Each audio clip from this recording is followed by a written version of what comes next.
Oi gente, tudo bem com vocês? Bem-vindos ao canal, meu nome é Rafaela Granville, eu sou nutricionista e hoje, continuando a série sobre transtornos alimentares, eu vou falar sobre bulimia nervosa.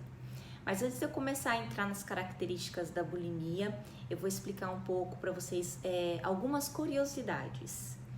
Bom, a palavra bulimia, ela tem origem do grego, que bou ou bous significa boi ou grande quantidade e limos, fome. Então seria como se dissesse assim, o significado da bulimia fosse assim, uma fome de comer uma grande quantidade ou uma fome a ponto de comer um boi inteiro. É como se fosse na nossa expressão no Brasil você falar assim que você está com uma fome de leão. Né? Então é isso que significa a palavra bulimia no grego, significa fome de grande quantidade, fome de um boi inteiro, ok?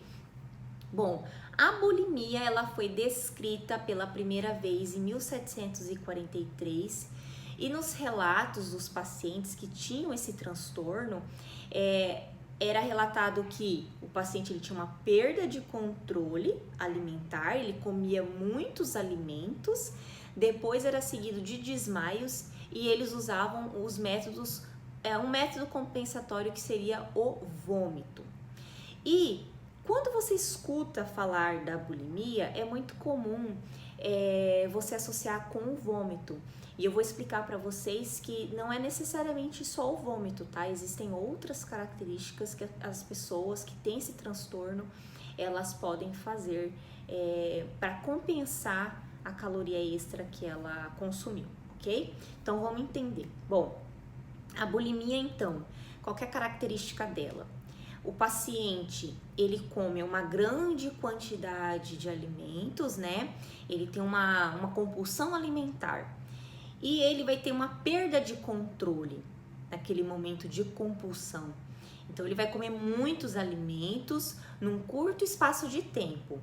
O DMS-5, que é um protocolo de transtornos mentais, ele descreve que o paciente ele vai comer um grande volume de alimentos num espaço de 2 horas, mas não necessariamente é 2 horas. Você pode escutar relatos de pacientes que comeram muitos alimentos em 1 hora, em 40 minutos, em 30 minutos.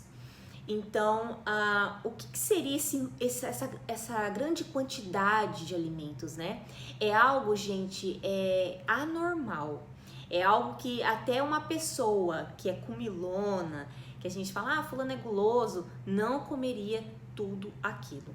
Então, seria mais ou menos assim, você escutar o relato de um paciente e dizer assim pra você, eu comi em 1 hora, em 40 minutos, meia bandeja de bolo, 5 pães, meio quilo de mortadela, tomei 1 litro de leite, adocei esse leite, usei meio pacote de açúcar, comi 3 pacotes de bolacha recheada, 1 pacote de skinny, sabe? Então, assim, é umas coisas bem bizarras, assim, que realmente nem quem é muito comilão não comeria tudo isso num curto espaço de tempo, né? Então, esse paciente, ele nem mastiga direito, ele vai comendo mesmo e realmente é uma perda de controle. E aí, ele só vai parar de comer quando ele se sentir desconfortável. E aí, o que acontece depois? Esse paciente ele vai criar métodos compensatórios que nós chamamos. São métodos para tentar eliminar, né, ou tentar compensar aquilo que ele comeu em excesso, ou melhor, o que ele comeu, né? Então ele vai fazer um vômito autoinduzido, né? Como eu falei no começo do vídeo. Mas não necessariamente só o vômito, ele também pode fazer uso de laxantes, de diuréticos, prática de atividade física excessiva, uso de outros medicamentos, até de drogas, mas assim, ele não necessariamente vai usar o vômito autoinduzido. Vai ter casos de pacientes que sim, que ele pode usar o vômito, né, para tentar compensar essa caloria extra que ele consumiu, né, essa caloria, mas ele também pode ter outros métodos e não fazer o vômito autoinduzido. Às vezes ele vai usar só o exercício excessivo e o uso de algum medicamento, entendeu? Ou ele também pode fazer o vômito autoinduzido e fazer exercício excessivo. Ele vai criar métodos como jejum, vai ficar o dia inteiro sem comer, ou vai recorrer também a essas dietas bem malucas que a gente vê por aí na internet, né, para tentar compensar essa caloria que foi consumida. Então, isso é uma das características do paciente também. Uma outra questão também é em relação à sua autoavaliação. Esse paciente ele tem uma visão deformada de si mesmo, como acontece na anorexia, né? Então, ou esse paciente vai achar que ele está acima do peso, ou às vezes ele está dentro do padrão ali, mas com medo de ganhar peso. Quando ele tiver ele acaba fazendo esses métodos compensatórios porque ele teve essa perda de controle, daí ele acaba fazendo esse método com medo de ganhar peso, né, para poder manter o padrão do corpo dele, né? Então, não necessariamente a pessoa ela vai estar acima do peso ou ela só vai achar que está acima do peso. Ela realmente pode estar dentro ali do corpo que ela almeja, mas ela ter medo de engordar também pode acontecer, ok? Bom, outra coisa também que eu ia falar para vocês, esse transtorno, ele é mais comum entre os 14 anos e os 19 anos, como eu vi em vários artigos que eu li. Mas é claro que também pode acontecer em outras fases da vida. É que a prevalência é muito maior nessa fase, principalmente em mulheres, mas há vários estudos, né, conforme eu tô falando sobre transtornos alimentares aqui para vocês, nesses episódios, e vem crescendo o número de homens também com esses transtornos alimentares. Então, o que isso acarreta na saúde da gente, né? O que o paciente que tem bulimia, isso pode acarretar na saúde dele? Várias coisas, vários prejuízos, né? Ele pode ter alterações metabólicas, ele pode ter desidratação, arritmia cardíaca, distúrbios gástricos, porque se ele causa vômito autoinduzido, você no estômago, você tem o quê? Suco gástrico. Então imagina cada vez que essa pessoa ela induz o vômito dela, ela vai o quê? Vomitar. Vai vir junto com o alimento ali o suco gástrico. Então vai causar lacerações no esôfago, né? Perda do esmalte dentário, então por consequência a pessoa pode vir a desenvolver cáries dentárias. Outra coisa também, esse paciente pode apresentar relaxamento do esfíncter. Porque o que acontece? Você tem o estômago e você tem o esôfago. Então, entre o estômago e o esôfago tem um esfíncter, como se fosse uma portinha.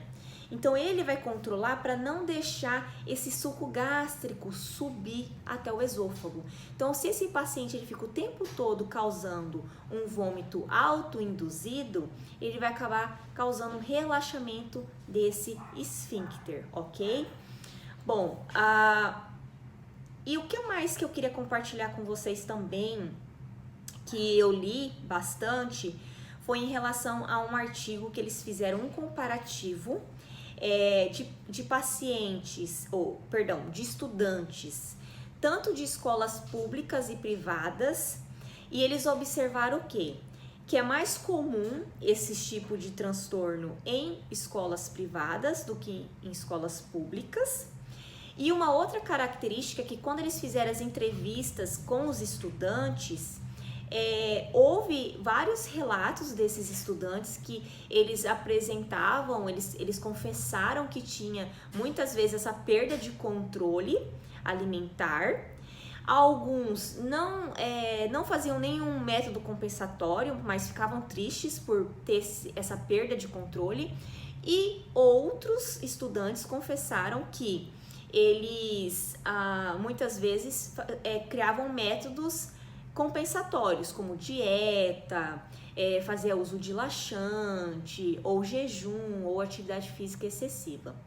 Só que o que mais me chamou a atenção é que nessa entrevista, muitos desses estudantes, desses jovens, que que confessaram ter essa perda de controle, muitas vezes usar métodos compensatórios, foi questionado se eles achavam isso errado, que eles poderiam apresentar algum transtorno. E eles, na sua grande maioria ali, disseram que não, que eles achavam que aquilo era normal. Então, isso é o ponto que eu queria chegar. Quando o paciente, né, a pessoa, ela sabe que tem algo de errado com ela, é mais fácil você tratar essa pessoa, esse paciente, porque ela sabe ou ele sabe que tem algo de errado. Só que muitas vezes ele tem medo ou vergonha de expor. Mas quando ele consegue expor, ou ele tem uma coragem em expor, é mais fácil de ajudar esse paciente. Diferente de quando a pessoa ela não assume, mas assim, ela acha que ela não tem nada. É muito mais difícil de você tentar mostrar para ela que não, que tem algo errado com ela, porque para ela acha que é normal. Inclusive tem um vídeo que eu fiz desses episódios de transtornos alimentares. Eu fiz um vídeo falando sobre transtorno evitativo restritivo, onde eu falo que antes era só analisado na fase da infância, né? Então só na infância que era comum esse transtorno evitativo restritivo. E hoje tem mais relatos, estudos que eles verificaram que também esse transtorno ele pode perdurar, né, na fase adulta ou pro resto da vida. E aí existem muitas pessoas, inclusive eu conheço pessoas que apresentam esse transtorno e elas acham que não tem, que elas acham que é normal. Até se vocês tiverem curiosidade de assistir sobre esse transtorno, eu vou deixar aqui no card para vocês, tá bom?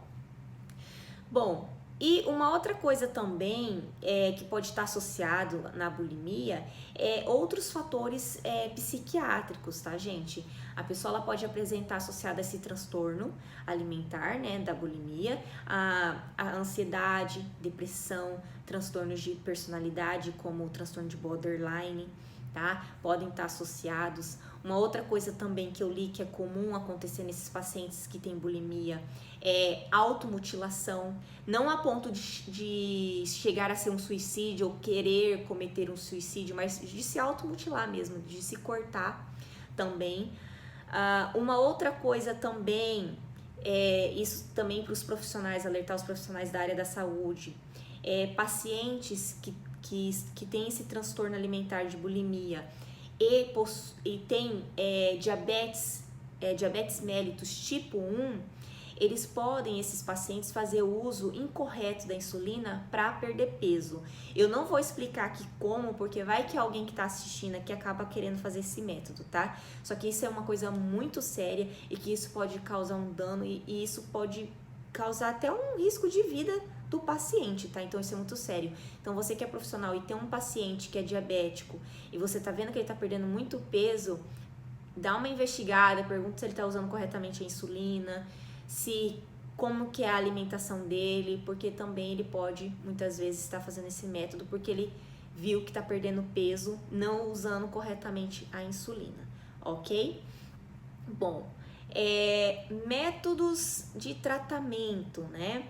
Bom, o método de tratamento, quem assistiu meus outros vídeos, os outros episódios de transtornos alimentares, vocês vão ver que é unânime a terapia cognitivo-comportamental.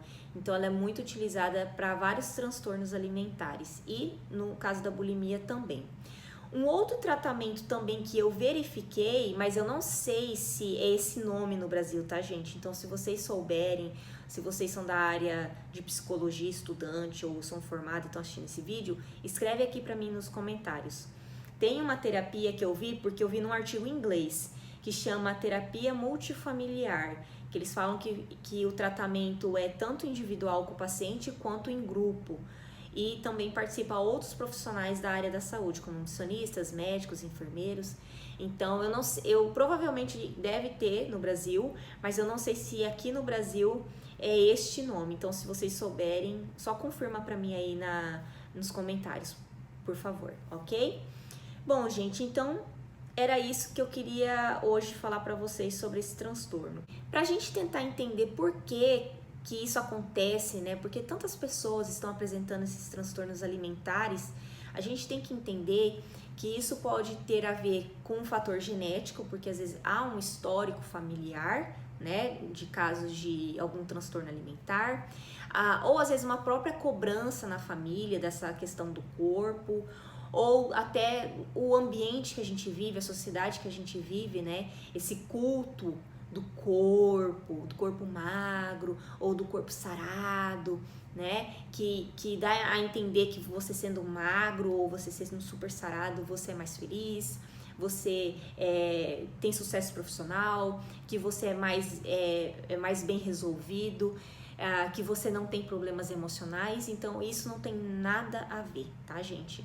Isso é claro que você cuidar da sua saúde, você cuidar para ter um corpo bacana, isso vai te ajudar na autoestima, com certeza vai ajudar, né? Mas isso não é o principal. E entender que cada um de nós, a gente tem uma estrutura corporal diferente e uma genética diferente. Então, às vezes tem um corpo que você almeja, que às vezes dificilmente você vai conseguir, porque a sua estrutura corporal é diferente, né? O seu biotipo é diferente. Depois eu posso até gravar um vídeo falando sobre isso.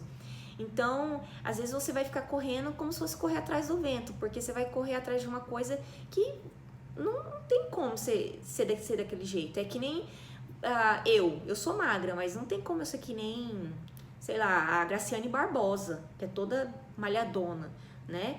Tudo bem que ela faz toda uma alimentação, uso de suplemento, mas mesmo que eu quisesse também, porque muitas vezes tem uma questão também do biotipo, que mesmo que você queira ser daquele jeito, é mais difícil. Ou melhor, vou dar um exemplo melhor. É difícil, por exemplo, se eu quiser ser que nem a Sheila Carvalho.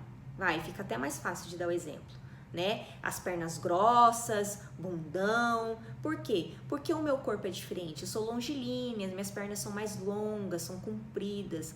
Então, é mais difícil. Eu posso ter uma perna definida, malhada, mas dificilmente eu vou ter uma perna grossa, um bundão, porque o meu biotipo é diferente. Então, também a gente tem que entender isso.